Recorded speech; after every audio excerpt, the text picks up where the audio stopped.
Welcome back to Simply Fujica, a place for budding and aspiring entrepreneurs. I'm so thankful to invite you back to the channel. And if you are new to this channel, I want to thank you for stopping on by. My name is Fujica, and I serve this business community as a mentor. And ultimately, I help people achieve receiving their non-medical home care agency licenses. So I have a good one for you, and I do want to give you a little bit of background.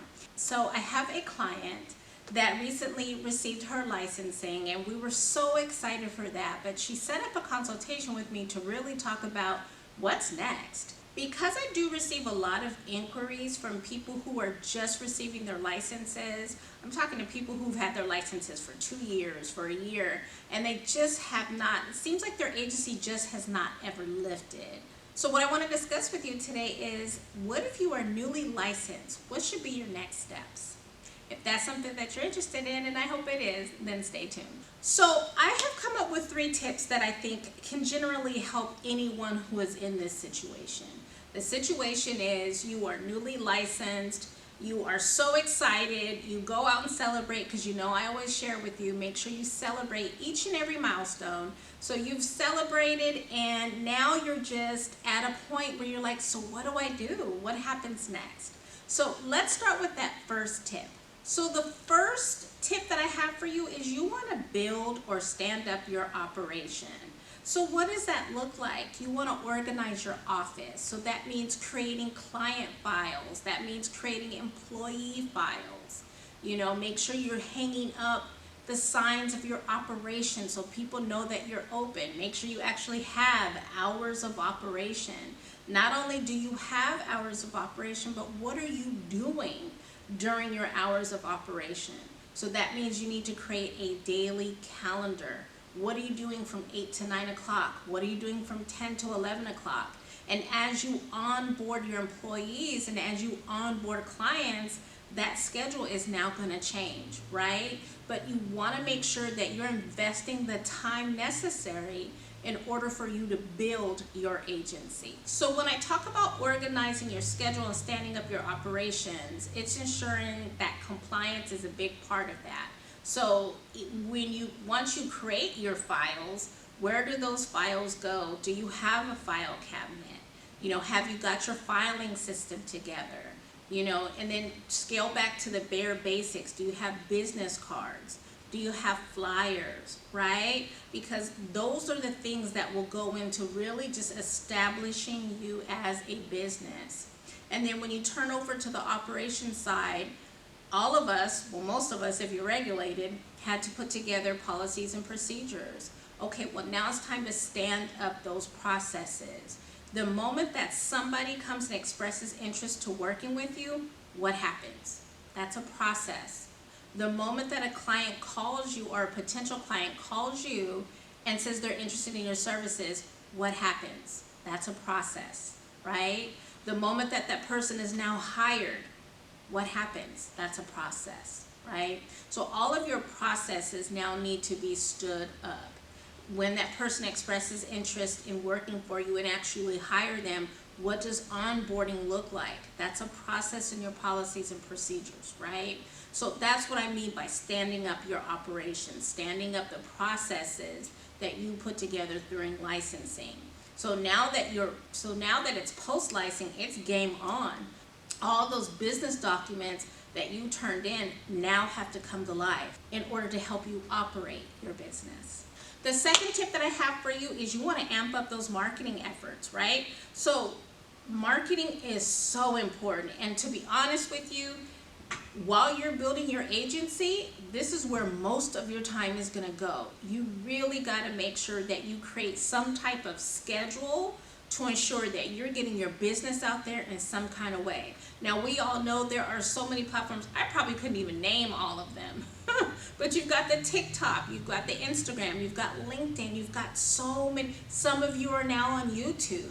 So you want to make sure, and I always say, I heard this along the line, and I don't remember who said it, but you just want to find 1 or 2 that you're really good at, that you can really create a great schedule around. Maybe those are the 2 that have the biggest following. And make sure that you're touching your audience, that you're reaching out to your audience on a consistent basis, right?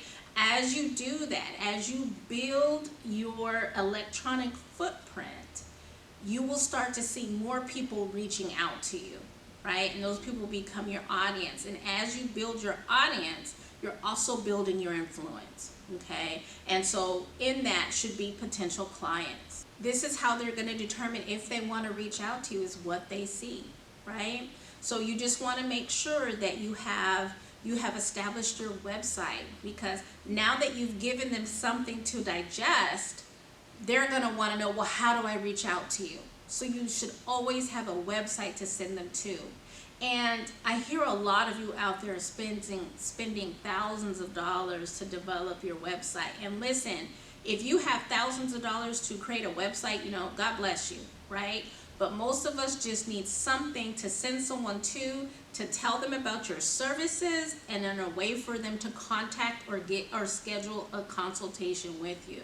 It doesn't need to be all the bells and whistles at first, because really at this point you're just standing up your business and you want to make sure it meets your needs as an agency in this present moment, anticipating that you're going to build upon it as you grow, right? So that's, even I look at my website today, from the first one that I ever had when I first had my first business years ago, it's heads and shoulders above what I initially had. But what I initially had back then, that one little single page that I had, it did its business, right? It did what it was supposed to do.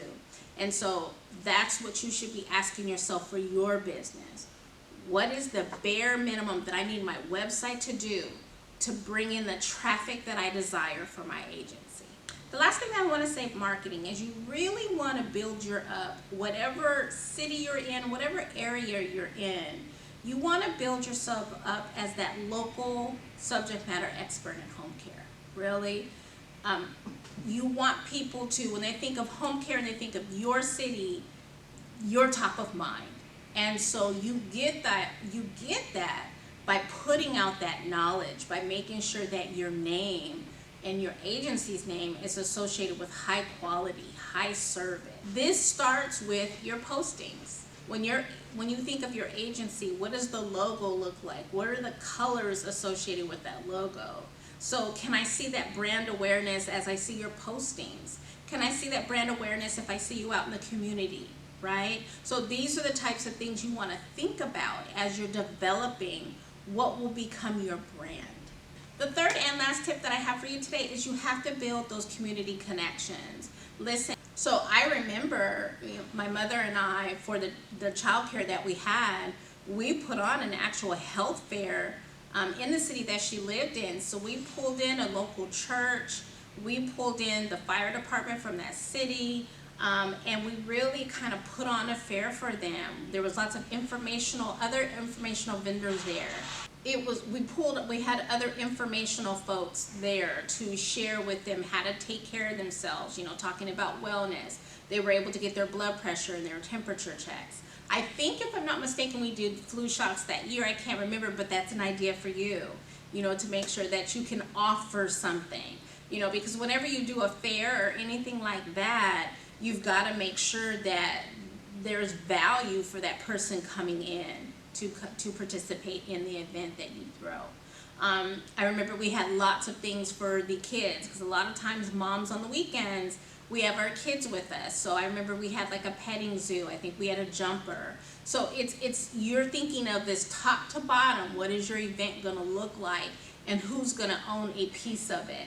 Because even though you're putting it together, you really can't put it on by yourself. Who are going to be those stakeholders in your actual event? You've got to make sure that they know what their assignment is and they're equipped to deliver on what you're asking them to do.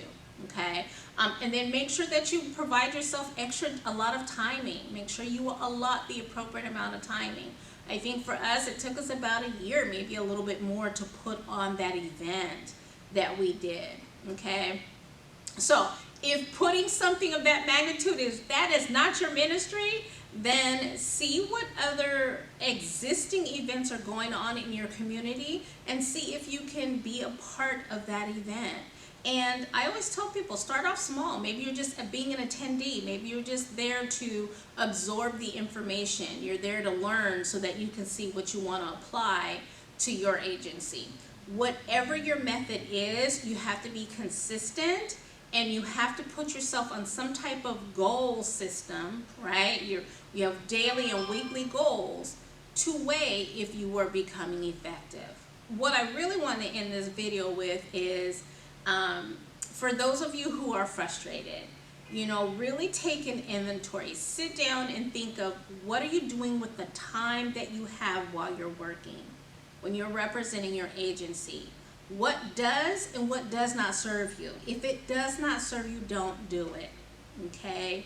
And then see for the things that you can do, some of the things that I mentioned today, how can you slowly but surely start adding that into your daily routine? Because you've got to do something different, right? Because if you do the same thing over and over, you're not getting those results, chances are you will not see those results that you're looking to receive, okay? All right, well listen, that is all that I have for today's video. Do not forget my next course is starting the first week of June. That information will be in the video description, as well as other services that I'm offering. Those will be in the video description as well. So if you enjoyed today's content, please don't forget to like the video. Do not forget to subscribe. And then hit that bell notification so that you're notified every time I release a new video. And you all, I know there's a lot of folks out here who would benefit for this information. We're still growing the channel. Don't forget to share this information with those who you think may need it. I appreciate it in advance. The last item I want to mention, for those of you who are listening to my videos but still think you might need a little bit more of assistance, make sure you reach out to me at simplyfujica@yahoo.com, and then you can always pull up my website to see what services that I do offer at simplyfujica.com. Okay, that's all I have for you all today. Stay blessed.